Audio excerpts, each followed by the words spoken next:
కూరల్లో రారాజు ఎవరు అంటే మొట్టమొదటిగా గుర్తొచ్చే పేరు వంకాయ. సో, వంకాయకి అలాంటి పేరు ఎందుకొచ్చింది అంటే, వంకాయతో మనం ఏ కర్రీ ట్రై చేసినా కూడా చాలా పర్ఫెక్ట్‌గా, చాలా టేస్టీగా ఉంటుంది. సో, అందుకోసం అని చెప్పేసి ఈరోజు మరొక మంచి రెసిపీతో మీ ముందుకొచ్చేసాను. సో, దీనికోసం అయితే 2 టేబుల్ స్పూన్ల వరకు కార్న్‌ఫ్లోర్ పౌడర్ తీసుకోవాలి. అందులో కొంచెం సాల్ట్, అలాగే కొంచెం పసుపు, కొంచెం కారం కూడా యాడ్ చేసుకోవాలి. ఇంకా మీ దగ్గర ఏమైనా మసాలా ఐటెమ్స్ గానీ, ఏమైనా అంటే పౌడర్స్ ఏమైనా ఉన్నట్లయితే అవి కూడా యాడ్ చేసుకోవచ్చు.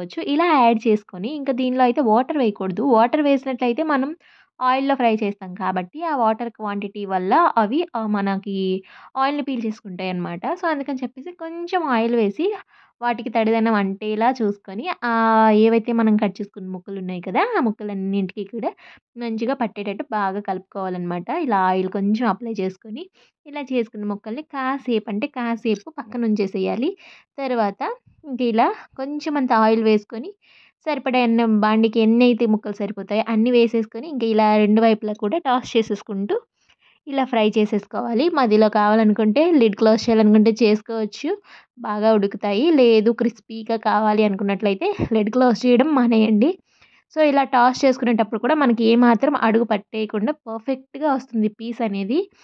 అండ్ అలాగే ఇదొచ్చేసి మనకి పప్పు, పెరుగు చారు చేస్తూ ఉంటారు కదా! పెరుగు చట్నీ అంటూ ఉంటారు. దానిలోకి అలాగే సాంబార్‌లోకి అయితే పెర్ఫెక్ట్ కాంబో అని చెప్పొచ్చు. చాలా బావుంటుంది. ఒక్కసారి మీరు కూడా ట్రై చేయండి. ట్రై చేసి ఎలా వచ్చిందో మాత్రం చెప్పడం మర్చిపోకండి.